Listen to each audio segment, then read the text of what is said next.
everyone, this is Shreya Singh and welcome back to our favorite learning channel. आज हम लोग पढ़ने वाले हैं आईवीएफ के बारे में कि ये जो इन विट्रो फर्टिलाइजेशन होता है ये क्या होता है। इसके साथ साथ हम लोग जानने वाले हैं oviparous animals and viviparous animals के बारे में, किस तरीके से जो एग होता है वो उसकी हैचिंग कैसे होती है, कैसे इसमें से यंग वंस प्रोड्यूस होता है। ये सारे कॉन्सेप्ट को आज हम लोग इस वीडियो में समझने वाले हैं। तो आपको बता दें कि इससे प्रीवियस वाले वीडियोस में हम लोगों ने sexual production in human beings का जो कॉन्सेप्ट है वो क्लियर किया था कि सेक्सुअल प्रोडक्शन क्या होता है। ठीक है, इसके साथ साथ हम लोगों ने देखा sexual production in human beings के बारे में कि मेल रिप्रोडक्टिव सिस्टम क्या है, फीमेल रिप्रोडक्टिव सिस्टम क्या होता है। इसके साथ साथ फर्टिलाइजेशन क्या है, जाइगोट कैसे बनते हैं, एंड जाइगोट में जब रिपीटेडली डिवीजन होता है तो ये एम्ब्रियो बन जाते हैं। और जब बाकी उसके जो पार्ट हैं जैसे आईज, नोज, ईयर्स, जब उसको आप आइडेंटिफाई कर लेते हैं तो इस स्टेज को हम लोग फीटस बोलते हैं। तो ये सारे कॉन्सेप्ट को हम लोगों ने इस प्रीवियस वाले वीडियोस में कवर किया था। अगर आप लोगों ने उस वीडियो को वॉच नहीं किया है तो सबसे पहले जाके आप प्लेलिस्ट में उस वीडियोस को वॉच करिए। उसके आगे का ये जो कॉन्सेप्ट है वो आपको तभी समझ में आएगा। तो चलिए स्टार्ट करते हैं कि व्हाट इज आईवीएफ। भाई ये आईवीएफ क्या होता है। अगर हम बात करें आईवीएफ की तो आईवीएफ का जो फुल फॉर्म होता है वो होता है इन विट्रो फर्टिलाइजेशन। ठीक है, अब ये आईवीएफ की प्रॉब्लम कब होती है, मतलब आईवीएफ जो है ये क्यों कराया जाता है। ठीक है, ये सारे प्रोसीजर्स के बारे में हम लोग समझने वाले हैं यहाँ पे। तो आईवीएफ को हम लोग टेस्ट ट्यूब बेबी बोलते हैं क्योंकि इनमें जो फर्टिलाइजेशन होता है वो टेस्ट ट्यूब में होता है। इस वजह से इस बेबी को हम लोग क्या बोलते हैं, टेस्ट ट्यूब बेबी बोलते हैं। इसमें क्या होता है, जिस किसी को फीमेल्स को अगर कोई मेडिकल रीजन से कोई दिक्कत है, कोई प्रॉब्लम्स है, या फिर क्या होता है कि अगर उनकी फैलोपियन ट्यूब्स काफी नैरो है, या फिर जो ओविडक्ट वाला स्ट्रक्चर है फैलोपियन ट्यूब जिसमें क्या होता है फर्टिलाइजेशन होता है। कभी कभी फीमेल्स का क्या होता है कि जो ओविडक्ट होता है वो ब्लॉक होता है। अब ब्लॉक होगा तो ड्यूरिंग सेक्स टाइम क्या होगा कि जो स्पर्म होगा वो तो विजाइना में एंटर करेगा और मूव करते हुए जाएगा भी, लेकिन जब उसकी फैलोपियन ट्यूब यानी कि ओविडक्ट क्या होता है ब्लॉक होता है, इस वजह से वहां पे फर्टिलाइजेशन नहीं हो पाता है। तो इस केसेस में हम लोग क्या करते हैं, जो डॉक्टर्स होते हैं वो आईवीएफ को सजेस्ट करते हैं। ठीक है, तो चलिए हम जानते हैं कि आईवीएफ क्या होता है। कि sometimes due to medical reasons और due to blockage of oviduct, कभी कभी कुछ मेडिकल रीजंस हो सकते हैं, या फिर क्या होता है कि जो फीमेल्स के ओविडक्ट यानी कि फैलोपियन ट्यूब्स होते हैं वो ब्लॉकेज होते हैं। आप कह रहे हैं कि the fertilization of an ovum and sperm does not occur and so the woman is not able to bear a child. अब इस कंडीशन में क्या हुआ कि भाई फीमेल में एग तो रिलीज होगा, मैच्योर एग होगा, मेल भी स्पर्म रिलीज करेगा, लेकिन यहाँ पे क्या हो गया कि जो इनकी फैलोपियन ट्यूब है बेटा वो ब्लॉक हो जाती है, और जिस वजह से क्या होता है कि वहां पे इनका फर्टिलाइजेशन नहीं हो पाता है। अब जब फर्टिलाइजेशन नहीं होगा तो वो जो फीमेल होगी वो चाइल्ड बेयर करने के कैपेबल नहीं होंगी। ठीक है, तो यहाँ पे in such cases in vitro fertilisation और आईवीएफ टेक्निक्स हेल्प्स। ठीक है, अब जब भी ये प्रॉब्लम्स होती है, किसी की फैलोपियन ट्यूब नैरो हो या फिर फैलोपियन ट्यूब या फिर ओविडक्ट जिसको हम बोलते हैं, अगर ये ब्लॉकेज होता है तो इस केसेस में हम लोग क्या करते हैं कि आईवीएफ कराते हैं यानी कि इन विट्रो फर्टिलाइजेशन। अब हम जानेंगे कि आईवीएफ में क्या प्रोसीजर्स होते हैं। इसमें क्या होती है कि जो मेल का जो स्पर्म होगा, ठीक है, उसको ले लिया जाता है, और क्या किया जाता है जो फीमेल की जो एग होते हैं मैच्योर एग उसको बाहर कर लिया जाता है। अब इसको टेस्ट ट्यूब में लेते हैं और जो स्पर्म है एंड ओवम का फर्टिलाइजेशन क्या होता है टेस्ट ट्यूब के अंदर कराया जाता है। इस वजह से इससे बनने वाला जो बच्चा होता है उसको हम लोग बोलते हैं टेस्ट ट्यूब बेबी। ठीक है, तो इसमें फर्टिलाइजेशन करा दिया जाता है टेस्ट ट्यूब में। इसके 5 से 6 दिन बाद जब इसका एम्ब्रियो बन जाता है तो इसको क्या किया जाता है कि फीमेल के यूट्रस में इसको जो इंजेक्ट कर दिया जाता है। तो चलिए आगे के स्टेप समझते हैं क्या होता है आईवीएफ में। अगर हम बात करें व्हाट इज आईवीएफ, आईवीएफ क्या है बेटा, and what are the test tube babies. ठीक है, और ये टेस्ट ट्यूब बेबी है ये क्या होते हैं इनके बारे में हम लोग जानने वाले हैं। तो अगर हम बात करें आईवीएफ की तो in vitro fertilization IVF is a technique in which the eggs from a female are taken out and fertilized with the sperm outside the body in a glass disc और टेस्ट ट्यूब। जैसे मैंने आपको बताया कि जो IVF होता है इसका फुल फॉर्म जो होता है वो होता है इन विट्रो फर्टिलाइजेशन।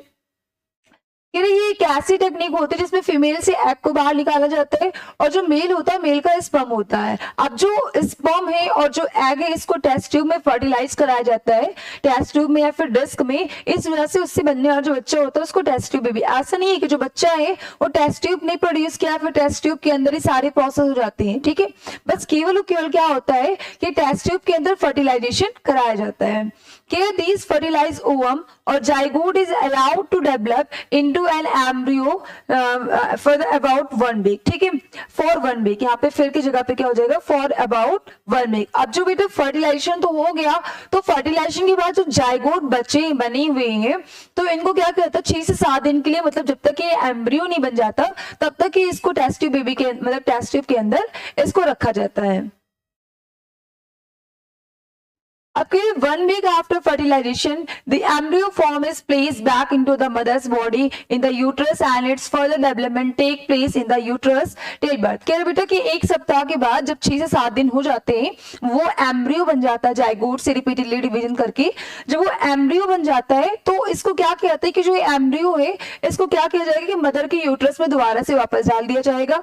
अब आगे के जो बाकी प्रोसीजर्स होते हैं, मतलब जो भी एम्ब्रियो के आगे का जो डेवलपमेंट होता है यानी फीटस वगैरह बनने में, तो वो सारे स्टेजेस जो होते हैं वो मदर के यूट्रस के अंदर होते हैं। यानी हम कह सकते हैं कि टेस्ट ट्यूब के अंदर केवल फर्टिलाइजेशन कराया जाता है और उसको 6 से 7 दिन के लिए ऐसे नॉर्मल छोड़ दिया जाता है कि जब तक वो एम्ब्रियो ना बन जाए। जैसे वो एम्ब्रियो हो जाता है, एम्ब्रियो वाले स्टेज पे पहुंचता है, फिर से उसको दोबारा से मदर के यूट्रस में इंजेक्ट कर दिया जाता है, डाल दिया जाता है और आगे के जो फर्दर डेवलपमेंट होते हैं वो मदर के यूट्रस में होते हैं। आप कह रहे हैं यहाँ पे, ठीक है, development of the embryo occurs like a normal pregnancy and the baby is born after about 9 months. कह रहे बेटा यहाँ पे कि development of the embryo occurs like a normal pregnancy. अब जैसे ये नॉर्मल प्रेगनेंसी में बच्चा होता है ऐसे बाकी जो डेवलपमेंट होते हैं वो मदर के यूट्रस में नॉर्मल प्रेगनेंसी के जैसे ही होते हैं। कह रहे ठीक है, and the baby born after about the 9 months. और जिस तरीके से नॉर्मल प्रेगनेंसी में 9 महीने या फिर कह सकते हैं 36 वीक्स में बच्चा जो होता है वो जन्म लेता है, तो ऐसे ठीक है इसमें भी क्या होता है कि जो आपके क्या हो जाएंगे कि अबाउट 9 मंथ्स, लगभग 9 महीने में जो बच्चा होता है उसका बर्थ होता है।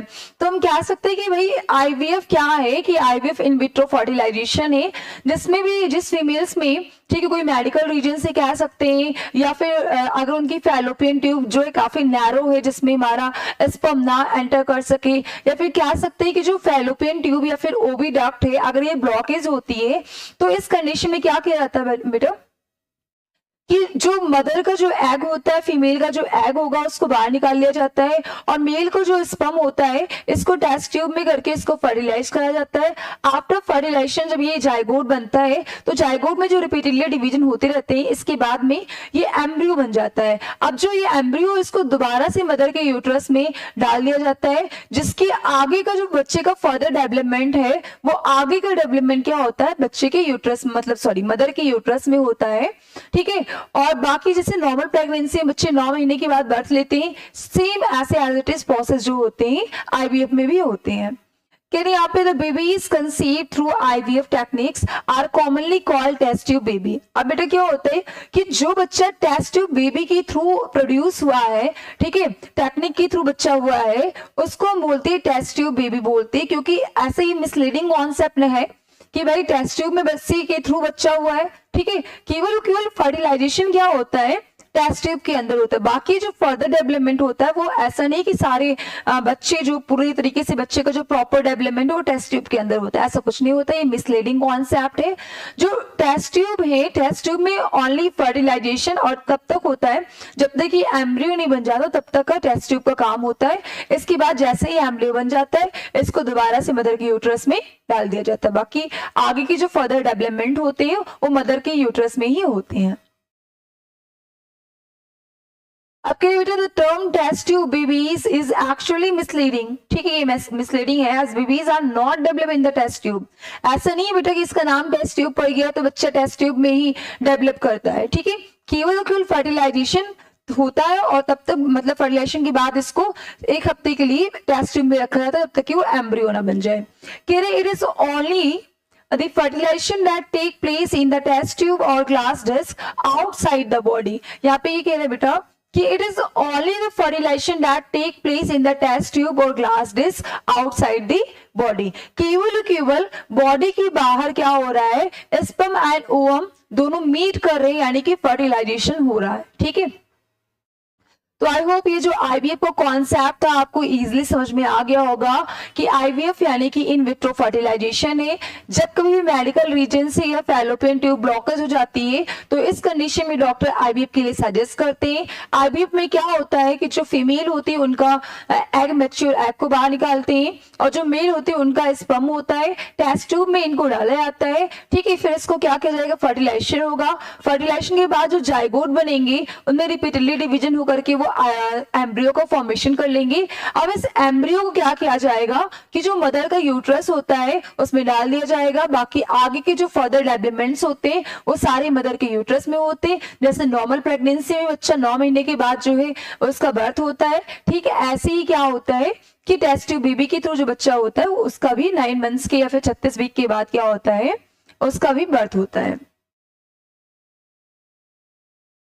अब यहाँ पे हम लोग देखने वाले ओवी पैरस एंड बीवी पैरस एनिमल्स के बारे में। अब ये नाम से क्लियर, ओवी ओवी यानी ओवम से है, एग से है। तुम क्या सकते थे, एनिमल्स विच लay eggs are called oviparous animals. That means बेटा कि ऐसे एनिमल्स जो एग ले करते हैं इसको हम क्या बोलेंगे, ओवी पैरस एनिमल्स। ठीक है, अगर हम बात करें बेबी तो बी से बेबी और वी से आप बेबी याद रख सकते हैं। तो कह सकते हैं the animals which produce young ones directly are called viviparous. ठीक है, आप देखते हैं भाई ओवी पैरस का क्या कॉन्सेप्ट है। तो कह रहे हैं यहाँ पे कि there some animals which lay eggs like birds, frogs and lizards, while some give birth to young ones like cats, dogs and human beings. अब आप देखते हैं आपके सराउंडिंग जो एनिमल्स हैं तो उनमें बेटा कुछ एनिमल्स ऐसे हैं जो एग ले करते हैं और कुछ एनिमल्स ऐसे भी जो डायरेक्टली यंग वंस को प्रोड्यूस करते हैं। ठीक है, अगर हम बात करें एग ले करने वाली तो आप देखते हैं कि जो बर्ड्स होती हैं वो एग ले करती हैं। इसके साथ साथ हम लोग लिजर्ड यानी कि जो रेप्टाइल्स हैं वो भी क्या करते हैं, एग ले करते हैं। इसके साथ साथ फ्रॉग है, फ्रॉग को भी आपने देखा कि इनमें क्या होता है कि इंटरनल फर्टिलाइजेशन तो होता नहीं है, एक्सटर्नल फर्टिलाइजेशन होता है। और ये भी क्या करते हैं कि वाटर में बहुत सारे क्लस्टर्स में स्पॉन के फॉर्म में ये एग को ले करते हैं। ठीक है, अगर हम बात करें भाई कौन डायरेक्टली यंग वंस को प्रोड्यूस करता है तो अपनी बात करें ह्यूमन बीइंग से डायरेक्टली यंग वंस को प्रोड्यूस करता है। इसके अलावा डॉग है, कैट है, एलिफेंट है, ये सारे हो गए। कह रहे कि accordingly they have been placed into 2 categories. अब ये किसके अकॉर्डिंग, मतलब वो एग ले कर रहे हैं या फिर डायरेक्टली वो यंग वंस को प्रोड्यूस कर रहे हैं, इस बेसिस पे एनिमल्स को 2 कैटेगरी में डिवाइड कर दिया गया। एक तो बेटा हमारा हो गया ओवी पैरस एनिमल्स और एक हमारा क्या हो गया, बीवी पैरस एनिमल्स। तो हम यहाँ पे जानने वाले हैं कि भाई ओवी पैरस क्या होता है। तो हम कह सकते हैं कि ऐसे एनिमल्स जो एग ले करते हैं वो हमारे ओवी पैरस हो जाएंगे और ऐसे एनिमल्स जो डायरेक्टली यंग वंस को प्रोड्यूस करते हैं उनको हम क्या बोलेंगे, बीवी पैरस एनिमल्स बोलेंगे। ठीक है, तो यहाँ पे देख रही है यहाँ पे बेटा ओवी पैरस एनिमल्स के बारे में कि भाई ओवी पैरस एनिमल्स क्या होते हैं। तो female lay eggs which can be unfertilised और फर्टिलाइज। अब भाई इसमें क्या होंगे कि ओवी पैरस भाई सेक्सुअल प्रोडक्शन हो रहा है तो मेल एंड फीमेल दोनों का होना कंपलसरी है। अब यहाँ पे क्या होगा कि जो बेटा फीमेल्स होंगी वो एग को लेकर देंगी। ठीक है, अब हो सकता है वो एग फर्टिलाइज्ड हो और या ये भी हो सकता है कि वो नॉन फर्टिलाइज एग हो। अब कह रहे हैं कि फर्टिलाइजेशन कैन बी एक्सटर्नल और इंटरनल। अब जो भी ओवी पैरस होता है इनमें क्या होता है, एक्सटर्नल फर्टिलाइजेशन भी हो सकता है और इसके साथ साथ इंटरनल फर्टिलाइजेशन भी हो सकता है। अब भाई ये जो एक्सटर्नल फर्टिलाइजेशन, इस कॉन्सेप्ट को मैंने इससे प्रीवियस वाले वीडियोस में बता दिया है, अगर नहीं पता आपको तो मैं बता दूं दोबारा से कि जो एक्सटर्नल फर्टिलाइजेशन होता है बेटा कि जब फर्टिलाइजेशन फीमेल की ओविडक्ट के अंदर ना होकर के फीमेल की बॉडी के आउटसाइड होता है तो इस टाइप के फर्टिलाइजेशन को हम बोलते हैं एक्सटर्नल फर्टिलाइजेशन। जैसे कि फ्रॉग है, फिशेस है, इन सब में क्या होता है बेटा, एक्सटर्नल फर्टिलाइजेशन आपको देखने को मिलेगा। वही अगर बात करें इंटरनल फर्टिलाइजेशन की कि जब फर्टिलाइजेशन क्या होता है कि फीमेल्स की बॉडी के अंदर यानी ओविडक्ट के अंदर हो रहा है तो इस टाइप की फर्टिलाइजेशन को हम क्या बोलेंगे, इंटरनल फर्टिलाइजेशन बोलेंगे। अब देखो जो ओवी पैरस एनिमल्स है वो एग ले करेंगे, ये तो कॉन्सेप्ट क्लियर हो गया। अब हो सकता है कि वो एग आपका फर्टिलाइज्ड हो और ये नॉन फर्टिलाइज्ड हो। अब बात करें दूसरा, तो दूसरा कह रहे हैं कि फर्टिलाइजेशन जो हो सकता है या तो एक्सटर्नल फर्टिलाइजेशन होगा या तो क्या हो जाएगा, इंटरनल फर्टिलाइजेशन हो जाएगा। आपको development of the fertilize egg take place in the egg outside the female's body. Development of the fertilize egg, अब जो फर्टिलाइज एग होगा इसका जो डेवलपमेंट होगा वो फीमेल्स की बॉडी के बाहर होगा। यही कह रहे बेटा कि development of the fertilize egg take place in the eggs outside the female's body. अब जो फर्टिलाइज एग होगा उसका जो डेवलपमेंट होगा वो भी क्या होगा, फीमेल्स की बॉडी के अंदर होगा। ठीक है, फीमेल ने large number of eggs as the chances of survival are less. अब देखो जो ओविपेरस एनिमल्स होते हैं वो जो नंबर ऑफ एग होते हैं वो ज्यादा अमाउंट में वो रिलीज करते हैं, प्रोड्यूस करते हैं, इसलिए क्योंकि इनकी सर्वाइवल के चांसेस क्या होते हैं, बहुत कम होते हैं। उनमें से मैंने बताया था कुछ तो आपके जैसे इवेंट स्टॉर्म्स ये आ गए, इसकी वजह से कुछ तो जो अदर एनिमल्स जो बड़े एनिमल्स उनको खा लेते हैं, तो ये सारी चीजें होती रहती हैं इन लोगों के अंदर। तो इस वजह से जो फीमेल्स होती है वो काफी ज्यादा नंबर में एग को रिलीज करती हैं, बिकॉज इनमें सर्वाइवल के जो चांसेस होते हैं वो काफी लेस होते हैं। तो आई होप जो ये ओविपेरस का कॉन्सेप्ट था ये आपको समझ में आ गया होगा कि ऐसे एनिमल्स जो कि एग ले करते हैं उसको हम ओविपेरस एनिमल्स बोलते हैं। अब हो सकता है जो एग वो ले कर रहे हैं वो फर्टिलाइज एग हो या फिर वो नॉन फर्टिलाइज एग हो सकता है। सेकेंड पॉइंट की अगर बात करें तो ओविपेरस एनिमल में एक्सटर्नल और इंटरनल फर्टिलाइजेशन दोनों पाए जा सकते हैं। अगर एक्सटर्नल है तो फीमेल्स की बॉडी के बाहर होगा, अगर इंटरनल फर्टिलाइजेशन है तो फीमेल्स की बॉडी के अंदर होगा। ठीक है, तीसरे के पॉइंट की हम बात करें तो इनमें जो एग ये फर्टिलाइज जो एग होंगे इनका डेवलपमेंट क्या होगा कि बॉडी के बाहर हो जाएगा। ठीक है, अब देखिए एग्जाम्पल में ओविपेरस में आपके फ्रॉक्स हो गए, भाई ये एग ले करते हैं यानी ये ओविपेरस हो गए। इसके साथ साथ लिजर्ड्स यानी कि छिपकली हो गई, ठीक है, बटरफ्लाई हो गई, ठीक है, बर्ड्स लाइक हैन है, स्पैरो है, ठीक है। बाकी एक्वेटिक एनिमल्स, एक्वेटिक मीन्स हो जाएंगे जो भी एनिमल्स जो कि वाटर में रहते हैं, ऐसे एनिमल्स को हम लोग बोलते हैं aquatic animals. The animals which live in water are called aquatic animals. ठीक है, जैसे कि आपका फिश है, स्टारफिश है, तो इन सब के अंदर क्या होता है कि ये सारे हमारे ओविपेरस एनिमल्स में आते हैं, यानी ओविपेरस मीन्स जो एग ले करते हैं। तो बाकी जितने भी एग्जाम्पल्स मैंने आपको बताए हैं, फ्रॉक्स है, लेजर्ड्स है, बटरफ्लाई है, बर्ड्स है, इन सब में क्या होता है बेटा कि ये ओविपेरस एनिमल्स होते हैं यानी ये एग ले करते हैं। ठीक है, अब यहाँ पे हम देखेंगे विविपेरस एनिमल्स के बारे में कि विविपेरस एनिमल्स क्या होते हैं। तो female give birth to young ones, मैंने आपको पहले बताया विविपेरस एनिमल्स क्या होते हैं कि ऐसे एनिमल्स जो डायरेक्टली यंग वंस को प्रोड्यूस करते हैं इनको हम बोलते हैं बेटा विविपेरस एनिमल्स। तो यहाँ पे क्या female give birth to young ones, इनमें जो फीमेल होंगी वो यंग वंस को प्रोड्यूस करेंगे। Fertilization is always internal, occurs inside the female body. अब इनमें जो फर्टिलाइजेशन होगा विविपेरस में वो हमेशा क्या होगा, इंटरनल फर्टिलाइजेशन होगा, यानी कि जो भी फर्टिलाइजेशन होगा वो फीमेल की ओविडक्ट यानी कि फैलोपियन ट्यूब के अंदर होगा। Development of fertilize egg take place inside the female body. अब जो फर्टिलाइज एग है जब फर्टिलाइजेशन हो जाएगा तो इसके आगे की जो फर्दर डेवलपमेंट है, जाइगोट बनना, एम्ब्रियो, फेटस, ठीक है, ये सारे जो प्रोसेस होंगे वो फीमेल्स की बॉडी के अंदर होंगे। Next female give birth to less number of young ones as their survival rate is much higher. अब इनमें क्या होता है बेटा, जो विविपेरस एनिमल्स होते हैं तो इनमें जो ये मतलब जो ये एग को रिलीज करते हैं वो लेस अमाउंट में क्यों करते हैं, क्योंकि इनमें जो सर्वाइवल के चांसेस हैं वो बहुत हाई होते हैं। ठीक है, तो इस वजह से क्या होता है कि ये एग ले जो है वो मिनिमम करती है, बहुत लेस अमाउंट में करती है। तो आई होप ये जो कॉन्सेप्ट था विविपेरस एनिमल्स का ये क्लियर हो गया होगा कि जो विविपेरस एनिमल्स होते हैं वो डायरेक्टली यंग वंस को प्रोड्यूस करते हैं। इनके अंदर क्या होता है, इंटरनल फर्टिलाइजेशन पाया जाता है। जो भी फर्टिलाइज एग होंगे इनका जो फर्दर डेवलपमेंट है, आगे का डेवलपमेंट वो भी क्या होगा, फीमेल की बॉडी के अंदर ही हो जाएगा। ठीक है, इसके साथ साथ हम लोगों ने देखा कि जो विविपेरस एनिमल्स होंगे वो बहुत ही लेस अमाउंट में एग को रिलीज करते हैं, क्योंकि इनके जो सर्वाइवल के चांसेस हैं वो काफी हाई होते हैं। ठीक है,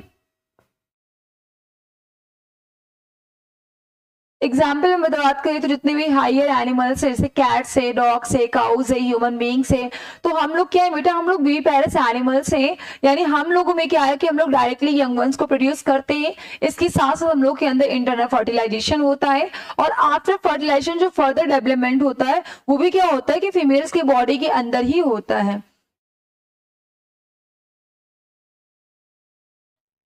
ये आपका difference between oviparous and viviparous. आप देख रहे हैं यहाँ पे हैन है, ये आपका फ्रॉग नहीं, आई थिंक लेजर फ्रॉग है आपका, ठीक है। तो इन सब में आप क्या देख रही है कि बेटा ये भी एग को लेकर है, ये भी एग को लेकर कर रही है, लेकर रही है, तो यानी कि हो जाएंगे आपके ओविपेरस। अगर यहाँ पे बात करें तो भाई टाइगर है, ह्यूमन बींग्स है, इन सब में क्या होता है एज इट इज विविपेरस है, यानी कि डायरेक्टली यंग वंस को प्रोड्यूस करते हैं, इनके अंदर इंटरनल फर्टिलाइजेशन होता है, इनमें फीमेल में प्रेगनेंसी होती है, मतलब ये सारे जो है आपके विविपेरस एनिमल्स में आ जाएंगे।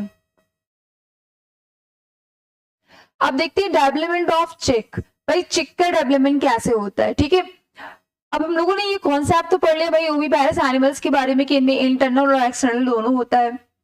हमने देखा कि इनमें जो एग ये रिलीज करेंगे, ठीक है, तो जो फर्टिलाइज एग, तो फर्टिलाइज एग तो अंदर ही है, मतलब फीमेल की बॉडी के अंदर फर्टिलाइजेशन होगा, लेकिन जो फर्टिलाइज एग है इनका फर्दर डेवलपमेंट वो फीमेल की बॉडी के बाहर होता है। तो यहाँ पे हम इस कॉन्सेप्ट को समझने वाले हैं कि डेवलपमेंट ऑफ चिक के बारे में कि किस तरीके से चिक का डेवलपमेंट होता है। तो कह रहे हैन is an oviparous animals with internal fertilisation. देखो हैन क्या है बेटा, जो मुर्गी होती है ये एक ओविपेरस एनिमल्स है, यानी ऐसा एनिमल जो कि क्या करता है एग ले करता है, ऐसे एनिमल्स को हम लोग बोलते हैं ओविपेरस एनिमल्स, ठीक है। तो हैन क्या होगी, ओविपेरस एनिमल्स होगी जिसके अंदर क्या होता है इंटरनल फर्टिलाइजेशन पाया जाता है, कि that means the eggs are fertilised inside the hen's body. अब ऑब्वियस सी बात है कि अगर इंटरनल फर्टिलाइजेशन है तो जो फर्टिलाइजेशन होगा वो फीमेल्स की बॉडी के अंदर होगा, ठीक है। अब कह रहे आफ्टर फर्टिलाइजेशन इन दी ओविडक्ट। अब क्या होता है कि जब ओविडक्ट के अंदर फर्टिलाइजेशन हो जाता है इसके बाद में क्या होता है the zygote undergoes rapid divisions and forms an embryo. आप सबको बताइए भाई जब ओविडक्ट के अंदर फर्टिलाइजेशन हो जाता है तो जाइगोट बनता है और जाइगोट में रिपीटेडली डिवीजन होना स्टार्ट हो जाता है और बना लेगा क्या एम्ब्रियो बना लेगा। As the embryo travels down the oviduct, ठीक है, many protective layers are form around the embryo forming a hard shell that you see. यहाँ पे कह रहे बेटा कि as the embryo travels down the oviduct, जब ये एम्ब्रियो जो होता है वो ओविडक्ट से ट्रेवल डाउन होते हुए जाता है तो कई सारे एम्ब्रियो के ऊपर कई सारी प्रोटेक्टिव लेयर आ जाती है जो कि क्या करती है कि एम्ब्रियो को प्रोटेक्ट करने का काम करती है, उसको सुरक्षित रखती है। After the hard shell has been formed, the egg is laid by the hen।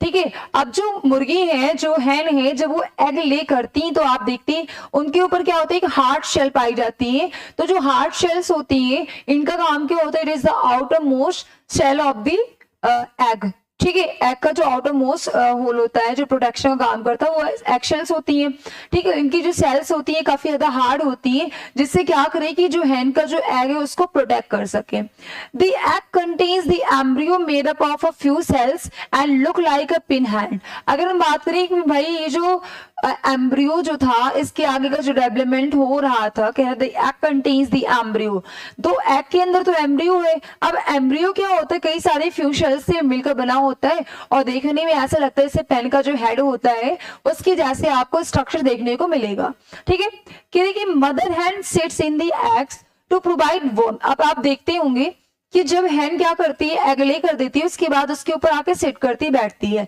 क्यों बैठती है, बैठने का मेन रीजन क्या होता है कि वो अपनी बॉडी की जो वार्मथ है जो गर्माहट है वो उस एम्ब्रियो को प्रोवाइड कर रही होती है जिससे उसके आगे का जो फर्दर डेवलपमेंट है वो हो सके। तो यहाँ पे बेटा ये कह रहा है कि all the development stages take place inside the egg. बाकी जो वो वर्म इससे प्रोवाइड करती है कि जो भी एग है एग के अंदर जो एम्ब्रियो है इसके आगे का डेवलपमेंट उसको वार्मथ के थ्रू मिलता है। During its development, the embryo takes nutrition from the yolk present in the egg। अब क्या होता है कह रहे कि कहाँ पे ड्यूरिंग इट्स डेवलपमेंट के दौरान क्या होता है the embryo takes nutrition from the yolk present in the egg. अब बेटा ये एग हो गया, एग के बीच में जो येलो वाला पार्ट होता है इसी को हम बोलते हैं योक। और योक क्या करता है कि योक का काम क्या होता है कि जब उसका डेवलपमेंट हो रहा होता है तो डेवलपमेंट के दौरान क्या करेगा कि ये जो योक है वो क्या प्रोवाइड करेगा, योग जो होता है वो न्यूट्रिएंट प्रोवाइड करता है, किसको प्रोवाइड करता है, एम्ब्रियो को प्रोवाइड करता है। ठीक है, तो योग क्या होता है कि जो एग के अंदर का जो येलो वाला सेंटर में बीच का जो पार्ट होता है इसको योग बोलते हैं। सबसे बाहर क्या हो जाती है, इनकी शेल्स हो जाती है जो काफी हार्ड होती है, जो कि क्या करती है, एग को प्रोटेक्ट करने का काम करती है। तो यहाँ पे बेटा ये कह रहा है कि जब एम्ब्रियो का डेवलपमेंट हो रहा होता है, इस दौरान जो इसके सेंटर पे येलो कलर का एक सब्सटेंस होता है जिसको हम योग बोलते हैं, तो योग क्या काम करता है कि उसको न्यूट्रिएंट प्रोवाइड करता रहता है। आफ्टर 3 वीक्स, 3 सप्ताह के बाद क्या होता है, the egg has and the young चिक इज बोर्न, यानी आफ्टर 3 वीक्स, यानी कह सकते हैं कि उसकी एग ले करने के बाद क्या होते हैं, 3 सप्ताह यानी 21 डेज। ठीक है, 21 डेज के आफ्टर क्या होता है कि एग की हैचिंग हो जाती है एंड द यंग चिक इज बोर्न, और जो यंग चिक होता है वो बाहर आ जाता है। तो आई होप ये कॉन्सेप्ट जो था आपको समझ में आ गया होगा कि देखिए एग जो हैन है उसके अंदर इंटरनल फर्टिलाइजेशन होता है, यानी क्या होगा कि ओविडक्ट के अंदर उसका फर्टिलाइजेशन होगा। आफ्टर फर्टिलाइजेशन जब इसमें जाइगोट बनेगा, जाइगोट में रिपीटेडली डिवीजन हो जाती है तो एम्ब्रियो बनता है, और एग ले करने से पहले एम्ब्रियो के ऊपर काफी ज्यादा प्रोडक्टिव लेयर आ जाते हैं जिसको हम शेल्स बोलते हैं। अब हैन क्या करेंगी, एग को लेकर देंगी। आपको पता है कि बाकी जो फर्दर डेवलपमेंट होते हैं वो फीमेल्स की बॉडी के बाहर होते हैं। अब उसने एग को लेकर दिया, उसके अंदर एम्ब्रियो आपको डेवलप कर रहा होता है। अब ये जो एम्ब्रियो होते हैं ये कई सारे कुछ सेल से मिलकर बने हुए होते हैं, और ऐसा देखने को लगता है जैसे पेन की जो हेड होती है उसकी जैसा इसका स्ट्रक्चर देखने को मिलता है। अब जो हैन होती है उसके ऊपर सिट करती है। सिटिंग का मतलब सिट करने से वो क्या प्रोवाइड कर रही है, उसको अपनी बॉडी की जो गर्माहट होती है, जो वार्मथ होती है उसको दे रही होती है कि जिससे उसके आगे का डेवलपमेंट अच्छे तरीके से हो सके। ठीक है, अब वो उसको वार्म देती है। इसके साथ साथ जब उस एम्ब्रियो का डेवलपमेंट हो रहा होता है तो एग के अंदर जो येलो कलर का जो बीच में सेंटर वाला पोर्शन होता है जिसको हम लोग योग बोलते हैं, तो योग का काम क्या होता है कि उस एम्ब्रियो को कॉन्टिन्यूसली न्यूट्रिएंट प्रोवाइड करते रहना। अब क्या होता है आफ्टर ऐसे ये सारे स्टेप बाय स्टेप चलते रहते हैं प्रोसेस, और क्या होता है प्रोसीजर्स जो होते हैं आफ्टर 21 डेज ये जो एम्ब्रियो होता है प्रॉपर तरीके से डेवलप कर जाता है। ठीक है, और क्या होती है कि हैचिंग के बाद क्या होते हैं, हैच कर जाते हैं, टूट जाती है, इनकी जो शेल टूट जाती है, और जो यंग वंस होते हैं यानी चिक जो होता है वो एग से बाहर आ जाता है। तो आई होप ये जो कॉन्सेप्ट था, ठीक है, ये समझ में आपको क्लियरली आ गया होगा। अब देखते हैं development of the embryo in all the birds, lizards and most insects takes place, यहाँ पे टेक्स हो जाएगा, takes place just like in hand. ठीक है, बाकी जो और भी हैं अगले वाले, मतलब जैसे कि यहाँ पे आपके हो जाएंगे बर्ड्स हैं, लेजर्ड्स हैं, इंसेक्ट्स हैं, कुछ आपकी same as it is process उसके अंदर भी पाया जाता है कि these animals lay eggs and have internal fertilisation. क्या होता है बेटा कि जो एनिमल्स होते हैं वो एग को ले करते हैं यानी अंडे देंगे, और इनके अंदर क्या होता है कि इंटरनल फर्टिलाइजेशन पाया जाता है। अब देखिए बेटा यहाँ पे था कि ये हैन है, हैन ने एग को ले किया, 10 डेज ये एम्ब्रियो का हो गया। अब धीरे धीरे इसके अंदर डेवलपमेंट हुआ, 14 डेज में ऐसा एम्ब्रियो का स्ट्रक्चर, 21 डेज में इसका जो चिक है वो प्रॉपर तरीके से बन चुका है। अब इसमें हैचिंग होगी, ये जो वॉल्स होंगी, सेल्स होंगी, ब्रस्ट कर जाएंगी, और ये जो यंग वंस यानी जो चिक है वो बाहर आ जाएगा। तो आई होप ये जो कॉन्सेप्ट है ये समझ में आ गया होगा किस तरीके से चिकन लाइफ साइकिल, मतलब चिक की लाइफ साइकिल चढ़े सिंप्लीफाइड तरीके से यहाँ बताया गया है कि ये जो हैन होंगी, हैन क्या करेंगे, एग को ले करेंगी। अब भाई इसके अंदर एम्ब्रियो है, आप देखो इसमें कॉन्डिलेसेस में सिट करके इसको वार्म प्रोवाइड कर रही है, और जो सेंटर पोर्शन पे योग है इसको न्यूट्रिएंट दे रहा है। 10 दिन बाद आपको ऐसा एम्ब्रियो का स्ट्रक्चर देखने को मिलेगा।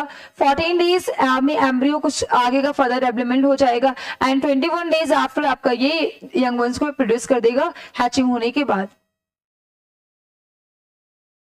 अब पढ़े यहाँ पे मेटामॉर्फोसिस इन एनिमल्स, कि मेटामॉर्फोसिस कैसे एनिमल्स में मेटामॉर्फोसिस होते हैं, इन कॉन्सेप्ट को हम लोग समझने वाले हैं। तो there are animals whose young ones do not resemble the adults. ठीक है, कई सारे एनिमल्स ऐसे हैं जिनके जो यंग वंस होते बेटा वो अपने पेरेंट्स से रिजेंबल्स नहीं करते, एकदम सेम मिलते जुलते, मतलब रिजेंबल ही नहीं करते हैं, ठीक है, एडल्ट से। In these animals the immature forms like caterpillars in silk moth और टैडपोल इन फ्रॉग। आप देखो बेटा जो सिल्क वॉर्म होता है उनका जो लार्वल स्टेज होता है, यंग वंस होता है, उसको हम कैटरपिलर बोलते हैं, एंड फ्रॉग में जो होता है उसके लार्वा को हम लोग बोलते हैं टैडपोल लार्वा।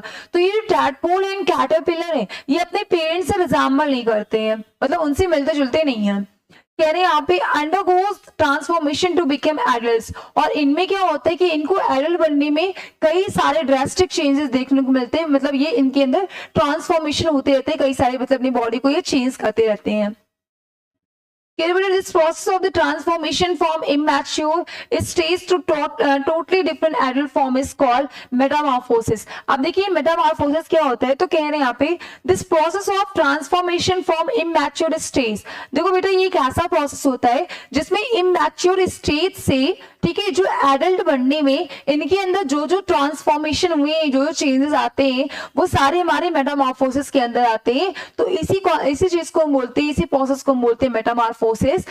ठीक है, हम कह सकते हैं कि मतलब जो इमैच्योर है स्टेज, इमैच्योर स्टेज से उसको एडल्ट स्टेज में जाने तक में जो उसके अंदर ट्रांसफॉर्मेशन हुए, जो उसके अंदर के बदलाव हुए, ये सारे क्या कहलाएंगे, हमारे मेटामॉर्फोसिस कहलाएंगे। Here to understand this, we will study the life cycle of silk moth and the frog. अब इसको हमें समझने के लिए भाई हमें सिल्क मॉथ जो है यानी सिल्क वॉर्म है उसके लाइफ साइकिल को समझना होगा, और इसके साथ साथ फ्रॉग के लाइफ साइकिल को हम समझेंगे। अब देखिए life cycle of silk moth, silk moth का है, silk moth is an insect. भाई ये जो सिल्क मॉथ है ये सिल्क वॉर्म है, ठीक है, सिल्क वॉर्म को ही बोल रहे हैं सिल्क मॉथ, ठीक है। तो क्या silk moth is an insect, ये एक इंसेक्ट है। The female silk lays the fertilise eggs on a leaf. अब क्या होता है इसमें, क्या होता है बेटा कि जो फीमेल होती है वो मलबेरी की जो लीव्स होती है, शहतूत की पत्तियां, उस पर वो कई सारी 300 से 400 नंबर में वो एग को लेकर देती हैं जो कि फर्टिलाइज होती है। कि silk moth is oviparous and has internal fertilisation. अब ये जो सिल्क मॉथ है बेटा ये भी ओविपेरस है क्योंकि ये एग को ले कर रहा है, और इसके अंदर भी क्या होता है कि इंटरनल फर्टिलाइजेशन पाया जाता है।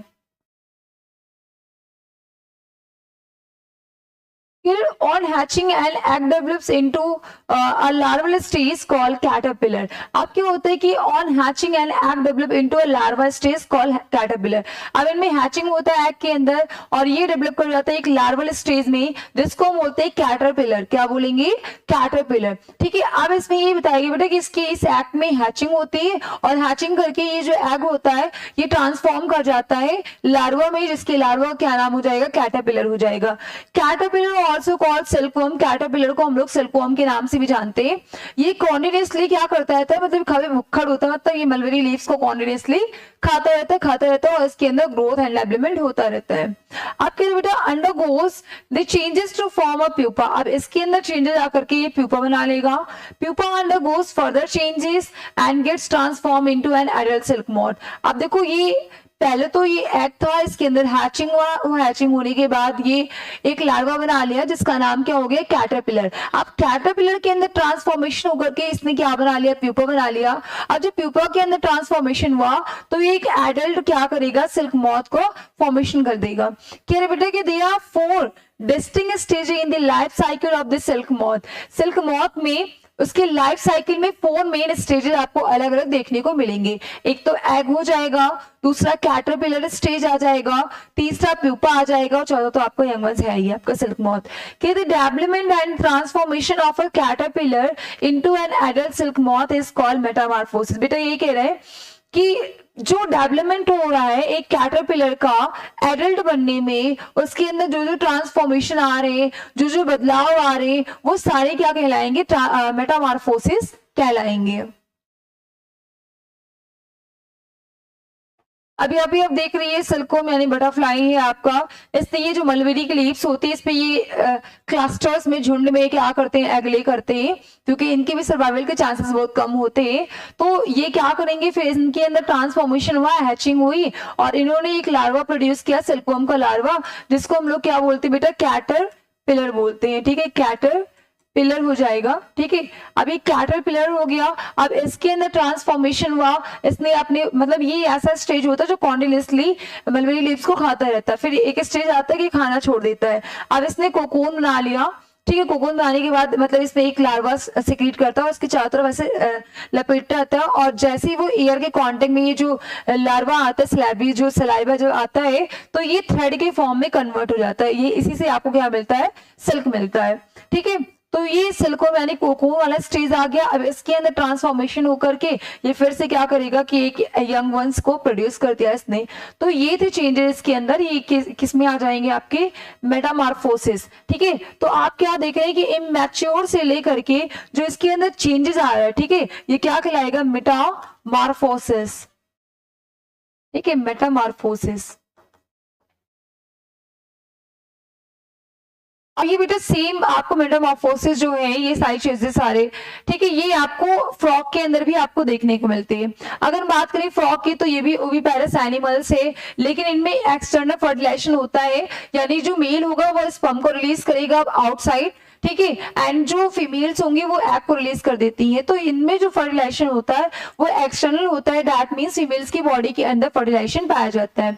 आप कह रहे हैं कि female frog less a mass of egg surrounded by A jelly on the surface of water. अब देखो जो फीमेल्स फ्रॉग होती हैं वो क्या करते हैं, झुंड में क्लस्टर्स में अंडे को देती है, जिनके चारों तरफ से जेली लाइक सब्सटेंस ही सराउंडेड होता है, जो उसको क्या कर सके कि उसकी एग को प्रोटेक्ट कर सके। कह रहे immediately the male frog deposit sperms over the eggs. उसी टाइम क्या होता है कि जो मेल्स होते हैं वो स्पर्म को रिलीज कर देते हैं और उनके ऊपर काफी ज्यादा स्पर्म डिपॉजिट हो जाता है, जमा हो जाता है। Sperm swim with the help of flagella and fertilise the egg. अब आपको पता है कि जो स्पर्म होता है उसके पास फ्लैजिला यानी टेल पाया जाता है, जो क्या करता है उसकी हेल्प से मूव करता है, और मूव करते हुए ये फीमेल के एग के पास जाकर के फर्टिलाइज हो जाता है।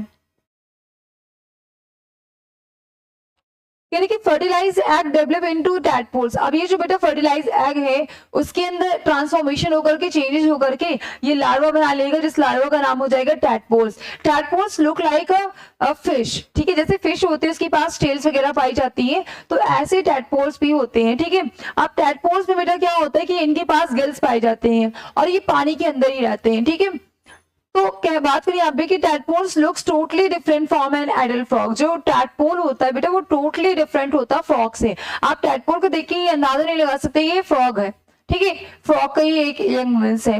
तो यहाँ पे कहेंगे tadpole has a tail for swimming in water and respire through gills in water and can not survive on land. अब बेटा ये जो टैडपोल्स जो लार्वा होता है, ठीक है, ये फिश के जैसा दिखता है, इसके पास टेल्स होती हैं जो कि उसको वाटर में स्विम करने में हेल्प करती हैं। इनके पास गिल्स पाए जाते हैं जिसकी मदद से ये रेस्पिरेशन करती है यानी सांस लेते हैं, और ये लैंड पर सर्वाइव नहीं कर पाएंगे क्योंकि इनके पास लंग्स नहीं होते उस time.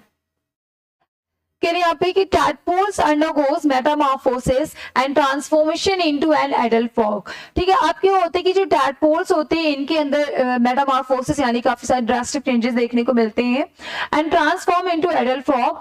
During metamorphosis tadpoles undergoes drastic changes like its tail disappears। ठीक है, अब मतलब काफी ज्यादा बदलाव भी आते हैं कि इनकी धीरे धीरे इनकी टेल्स जो होती है वो गायब हो जाती है, गिल्स की जगह पे लंग्स आ जाते हैं, और क्या होता है कि इनमें पहले हिंड लिम्स जो पीछे वाली पिछली टांग होती है इनका फॉर्मेशन होता है, धीरे धीरे आगे की टांगे भी बन जाती है यानी फोर लिम्स और hind limbs. Gills are replace by the lungs यानी गिल्स की जगह पे आ जाएगा lungs and swimming pole tadpoles changes to four legged frog that can jump on land. अब बेटा यहाँ पे ये कह रहा है कि पहले तो इसके पास टेल्स थी, उसकी जगह पे अब इनके पास लेग आ जाएंगे। पहले इनके हिंड जो पिछली टांगे होती है वो आ जाएंगी जंप करने के लिए, बाद में फोर लिम्स आते हैं।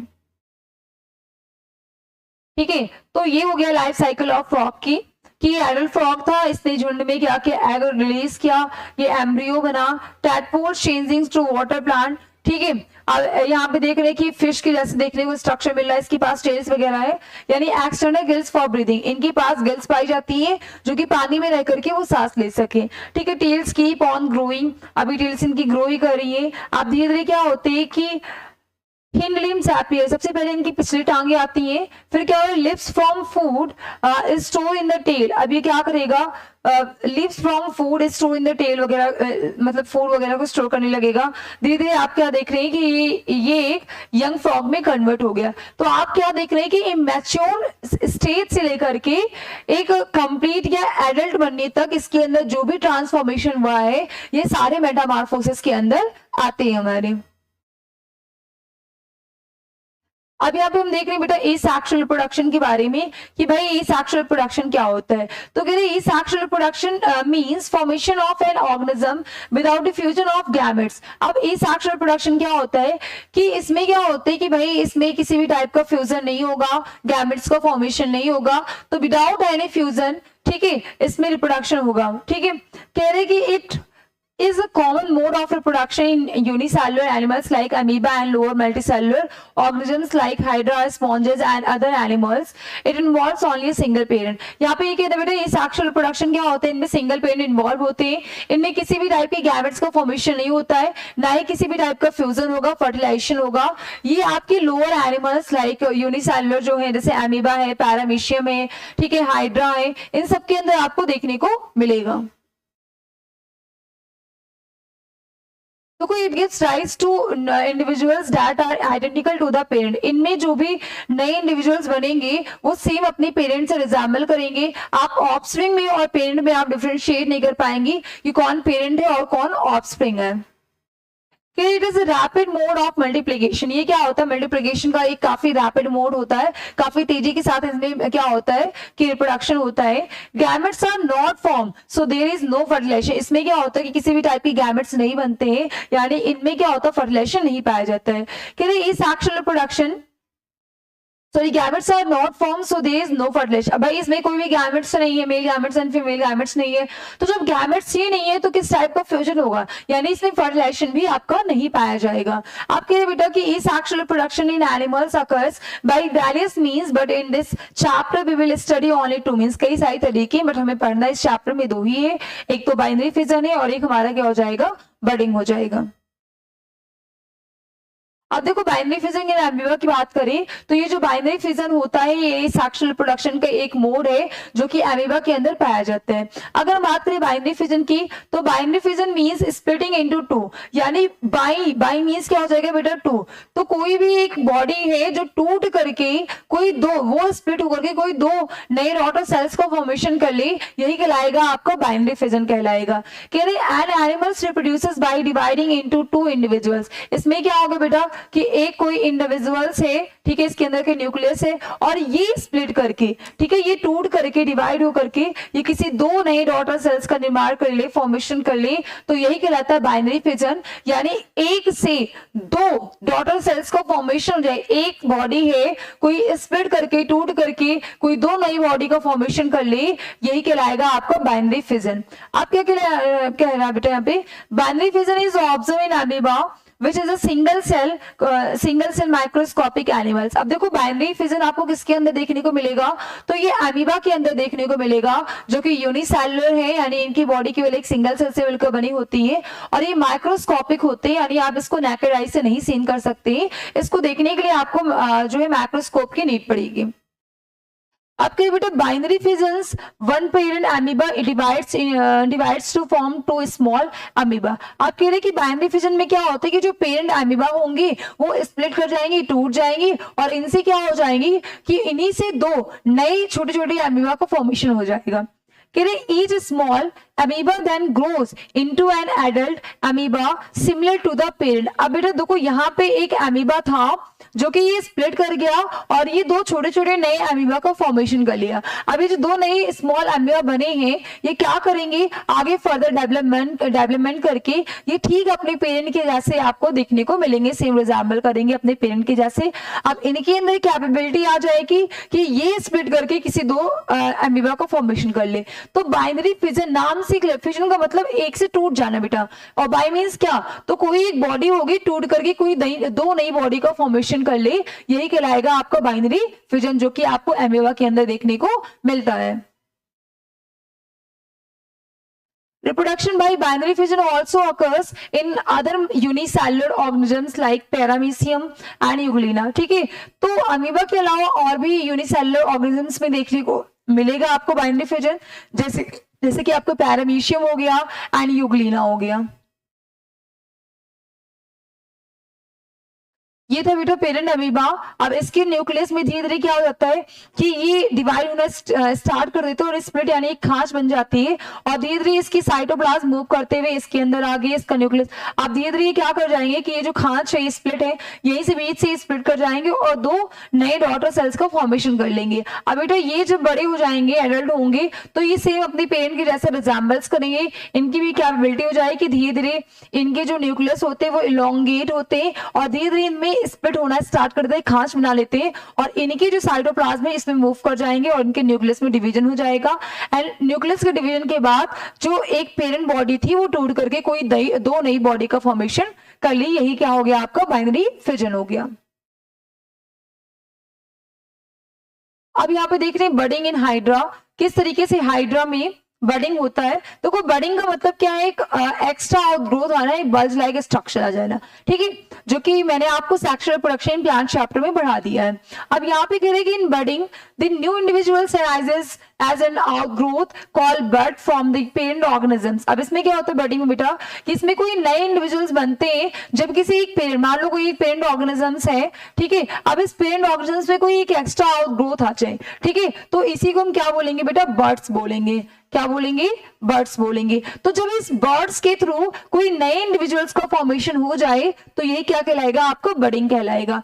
Reproduction by budding occurs in lower organisms like hydra and yeast, ठीक है, तो ये जो बडिंग होती है लोअर एनिमल्स में पाए जाते हैं, जैसे कि हाइड्रा हो गया, ईस्ट हो गया, इन सबके अंदर क्या होता है, बडिंग पाया जाता है। बडिंग में क्या होता है कि एक एक्स्ट्रा आउटग्रोथ आता है, धीरे धीरे आगे डेवलप करते हुए एक चेन का फॉर्मेशन कर लेता है और जब इनका साइज इंक्रीज कर जाता है तो ये अपने पेन बॉडी से डीअटैच हो जाते हैं और डीअटैच होने के बाद इन बर्ड्स के अंदर कैपेबिलिटी होती है कि एक नए इंडिविजुअल्स का फॉर्मेशन कर ले या एक नई प्लांट बॉडी का फॉर्मेशन कर ले। In hydra a bulge like projection called birds, hydra में एक बल्ज लाइक प्रोजेक्शन आता है, इसको बर्ड्स बोलते हैं। Grows on the parent body, जो कि क्या करते हैं कि पेरेंट बॉडी के ऊपर ग्रो कर जाते हैं। अब क्या होता है, बर्ड्स ग्रोज फर्दर, अब बर्ड्स आगे ग्रो करते रहेंगे and develops into a new hydra attached to the parent body, ठीक है, बर्ड्स आपके आगे की तरफ ग्रो करते रहेंगे and develops into a new hydra, और ये बर्ड्स के अंदर कैपेबिलिटी है कि वो एक नई हाइड्रा का फॉर्मेशन कर ले। Then a construction at the base of the bird separates it from the parent hydra making it a new individual. ये कह रहा है कि मान लो कोई हाइड्रा प्लांट बॉडी है, उसमें एक एक्स्ट्रा आउट ग्रोथ आ गया, धीरे धीरे इनका साइज उतर जाएगा और एक चेन का फॉर्मेशन कर लेंगे और जब ये सरफेस से डीअटैच हो जाएंगे तो हर एक बर्ड्स के अंदर कैपेबिलिटी है कि वो एक नई हाइड्रा का फॉर्मेशन कर सकते हैं। देखिए यहाँ पे ये आपका पेरेंट हाइड्रा था, इसमें एक छोटा सा आउटग्रोथ आ गया जिसको हम लोग क्या बोल रहे हैं, यहाँ पे बर्ड बोल रहे हैं। आप बर्ड में देखो धीरे धीरे ये अपना साइज बढ़ा लिया, इसने क्या किया कि एक दूसरा डेवलपिंग बर्ड्स को यहाँ पे जो बर्ड्स से छोटा सा बल्ज लाइक स्ट्रक्चर था, यहाँ पे ये बर्ड्स आपका डेवलप कर गया। अब यहाँ पे आपके एक न्यू बर्ड्स बन चुके। अब धीरे से क्या करेंगे कि डीअटैच हो जाएंगे और डीअटैच होने के बाद इसने नए जो हाइड्रा का फॉर्मेशन कर लिया, ठीक है। तो इस तरीके से क्या हो रहा था कि रिप्रोडक्शन हो रहा है ये हाइड्रा के अंदर, और कौन से मोड से, बडिंग मोड से।